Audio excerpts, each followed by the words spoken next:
Thank you very much, Kevin. You're the best producer in the world, flicking the start bean on the good old record button over there. Thanks for joining me today. This is Lucky's Deadpoolio Showio. Yeah, I got to work on that. Right now, I'm going to talk about Deadpool number 17 and some of the tumultuous shit that just kind of starts in this, and we see the ramifications just kind of ripple throughout, well, the Deadpoolio-verse. You know, the different titles that he's in.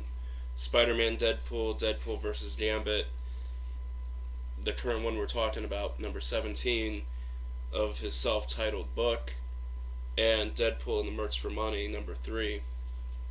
But I digress on those other ones. Those are topics for another cast.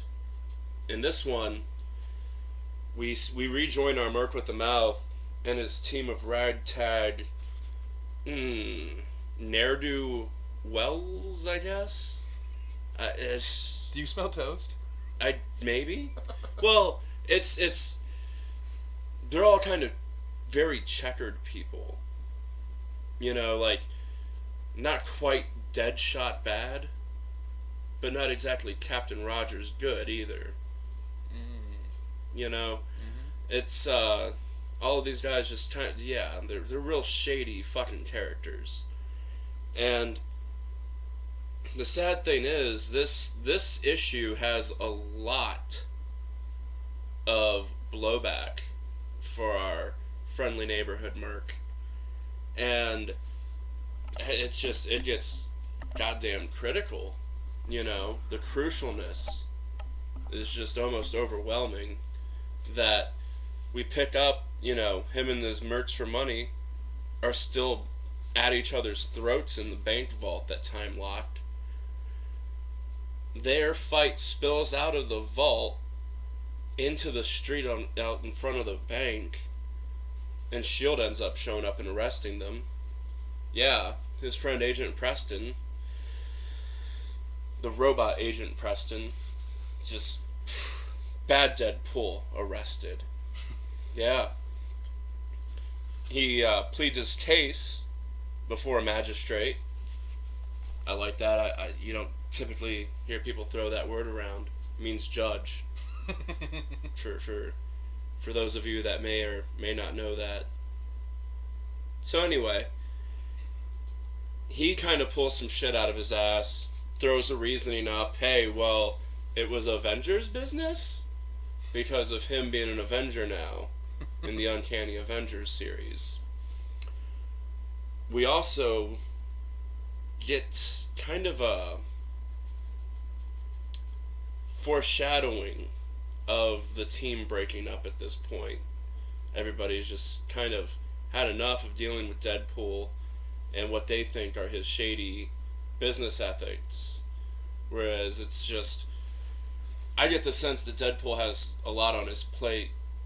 Whereas you have him doing Avengers stuff, Merch for Money stuff, his own stuff, and this team up with Spider-Man. Because Deadpool v. Gambit isn't necessarily canon. Kind of like how the new Deadpool series, I believe, will be picking up next month, is Deadpool Back in Black. And that was an interesting look on your face there, Kevy, oh boy. He, the Venom symbiote comes and steals his free will there for a little bit, back in the 70s, and it's just kind of a blowback for the Choback. That is exactly what I thought. That was the reasoning for my face, was when you said Deadpool Back in Black, I was like, please tell me it's Venom Deadpool. Please tell me it's Venom Deadpool. It totally is. But that's not for here, that's for there.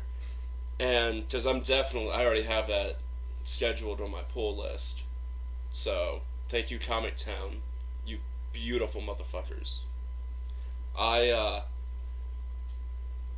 think the saddest part of this whole debacle is that when Deadpool goes to visit his daughter, her therapist tells her to not call Deadpool Dad because of the negative influence he seems to be having on her. Agent Preston, the same agent that arrested him, is the agent that actually Deadpool trusted to kind of be the caretaker of his daughter. You know, she's not going to be safe running around with that dude as her dad. You know, if everybody knew Deadpool had a daughter, he probably wouldn't have a daughter for very long. Because of murder. Be the only real way to stop him. Really, is to put her in harm's way. Unfortunately. And the climactic end is somewhat of a double entendre here, because his shit icing on his shit cake of the day was walking in on some wolfman fucking Shikla, his wife. Yeah, I think that was probably the best goddamn quote in the book, or this ish, I should say, is he walks in, there's this dude under the covers, and so he nonchalantly walks over, grabs this fucking blunderbuss. For those of you that don't know what a blunderbuss is, that was a shotgun on a pirate ship. And so he blows this wolfman's dome off from the nose up. Yeah, just murder right in his marital bed. And his wife, I don't know if his wife said something or if she screamed, but Deadpool's best line is, "What was that, Shikla? Did you say something? I couldn't hear you over my big honking murder gun." So we're kind of seeing him spiral a little bit right now, and I'm really looking forward to issue 18, which actually came out last Wednesday. But the way I like to stagger these, I like to let these issues cool off a little bit. I don't want to give out the spoilers while they're too hot. Yeah, that's fair, especially these aren't cookies. Especially since we forget the spoiler alert about 50% of the time right now. So yeah, we're gonna see some good stuff. I think I've already renewed my subscription to this series, in addition to the Spider-Man Deadpool. I'm good for like a ridiculous amount of issues on that one. I know for sure, Spider-Man Deadpool, because that's my shit. I'm excited about that Spider-Man Deadpool. Me too. I honestly think Spider-Man Deadpool and Punisher are my two favorite reads as far as Marvel's concerned right now. Deadpool's up there, but the dynamic of Spider-Man and this kind of darker overture that's really taken over the character since Deadpool killed Peter Parker, and Deadpool doesn't know that Peter Parker is Spider-Man. So now that Spider-Man is web slinging with him, and he's just being just 180. He doesn't say the dirty shit that Deadpool does. That's about the difference. It's just pretty much as dark as that. So yeah, some good stuff.